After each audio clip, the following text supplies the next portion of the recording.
législatives, eh bien, c'est déjà samedi en Martinique, samedi 9 juin. Ce soir, nous recevons Olivier Jean-Marie, candidat dans la circonscription du Nord. C'est parti.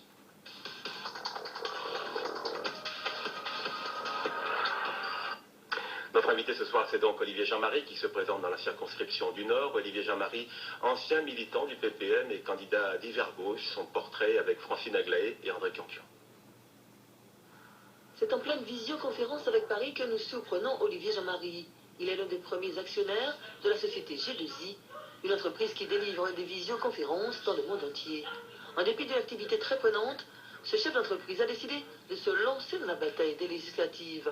Dans la circonscription du Nord précisément, ses employés qui le côtoient tous les jours estiment que c'est une bonne initiative. On va dire qu'il a le culot de le faire. Moi, c'est comme ça que je le prends, parce que je ne serais pas capable de le faire, même si tout le monde a un avis sur la politique.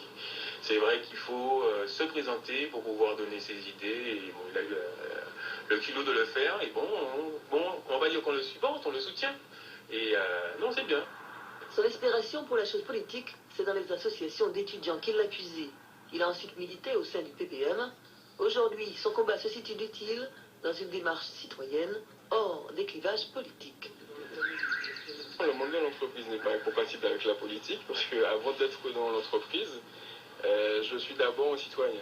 Je suis aussi un citoyen comme tous les autres citoyens, et quelle que soit leur activité professionnelle, le devoir de tout citoyen, c'est déjà d'être inscrit sur la liste électorale, d'aller voter, et aussi de se présenter pour pouvoir exprimer ses positions et peser sur le débat, peser sur des décisions qui le concernent au quotidien.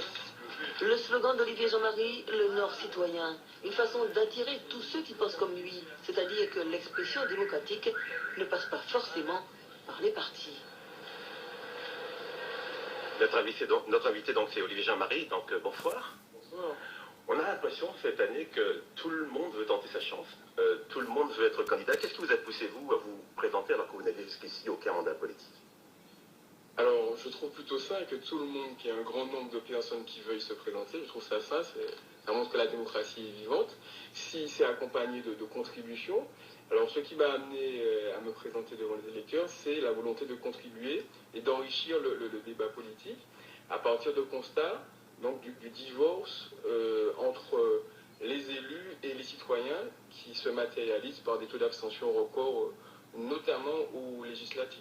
Mais à part votre bonne foi, et ce que vous dites de vous, et ce que en disent vos employés, les électeurs n'ont pas de moyens de pouvoir vous juger à l'aune d'une action politique qui aurait déjà été menée. Comment est-ce qu'ils pourraient être amenés à voter pour vous? Déjà par mon parcours, hein. Donc c'est vrai que je ne me suis jamais présenté devant les électeurs, c'est la première fois, mais ce n'est pas d'aujourd'hui que je fais de la politique. C'est un engagement qui date de plus de 20 ans, qui est passé par des associations d'étudiants, par du militantisme dans un parti politique, qui est le PPM. Donc la politique, ce n'est pas quelque chose que je découvre. J'ai eu l'occasion aussi de rédiger un guide politique de la Martinique pour vulgariser la pensée des partis politiques en direction des citoyens. Et les citoyens pourront juger à partir donc, des valeurs que j'affiche ici. Ils recevront ça forcément dans la boîte aux lettres. Et qu'est-ce qui vous fait sortir justement du carcan des partis pour pouvoir vous présenter seul? C'est parce que vous pensez qu'au sein des partis, on ne peut pas totalement donc, mener l'engagement qu'on souhaite comme vous? Je vais vous citer deux chiffres.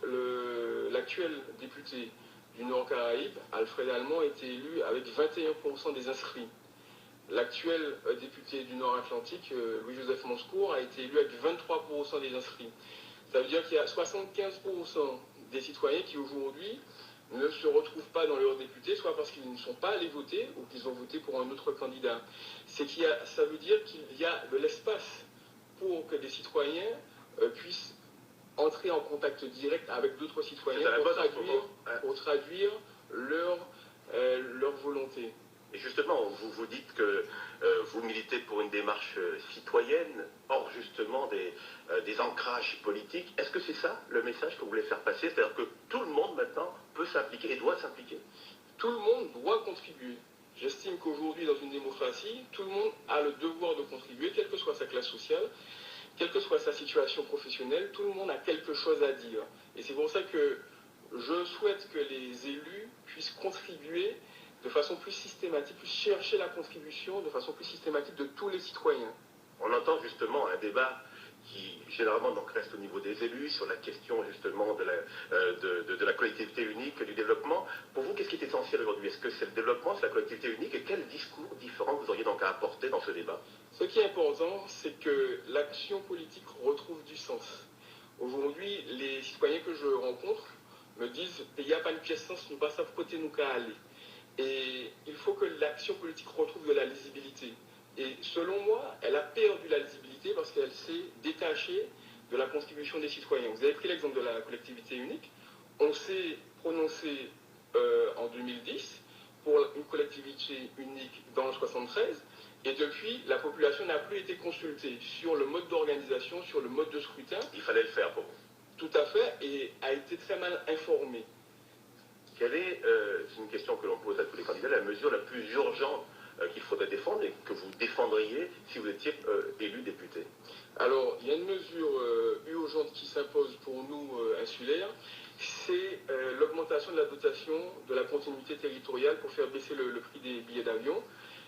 Je trouve anormal que les Corses soient aidés à hauteur de 644 € par an par habitant, alors que les ressortissants de l'outre-mer soient aidés seulement à hauteur de 17 € par an par habitant. Il y a une inégalité à corriger et puis bien sûr s'attaquer de front au chômage des jeunes, mais aussi au chômage des seniors, dont on parle beaucoup moins souvent. Est-ce que quand on est isolé, parce que si d'aventure vous êtes élu, vous serez quand même relativement isolé, vous ne faites peut-être pas partie d'un groupe, comment est-ce qu'on peut peser justement sur ce genre de décision? Comment est-ce qu'on peut peser sur les lois qui seront votées par l'Assemblée nationale? Alors, on n'est jamais isolé quand on est élu par les citoyens, d'une part. D'autre part, si je suis élu, je siégerai au sein du groupe donc, du Parti socialiste, et je serai très vigilant sur la mise en œuvre des engagements de François Hollande et sur la feuille de route, notamment des 30 engagements de François Hollande pour l'outre-mer. Une dernière question, qui est la question d'actualité qu'on pose donc, à tous les candidats également. Là aujourd'hui, on l'a vu, avec ce qui s'est passé lors des violences donc, à Four-à-Chaux, cette agression contre le meeting du MIN. Les jeunes de l'UMP ont condamné, le MIN a porté plainte, et vous? Alors je trouve ça regrettable. Alors il faut bien sûr condamner ces violences-là, il ne faut pas les cautionner, mais je me dis que si le contact était maintenu un peu plus souvent, en dehors des périodes électorales, peut-être qu'on n'en arriverait pas là. Donc ce que je souhaite, c'est que les élus gardent le contact des citoyens en dehors des périodes électorales. Merci Olivier Jean-Marie pour ces précisions. Et puis comme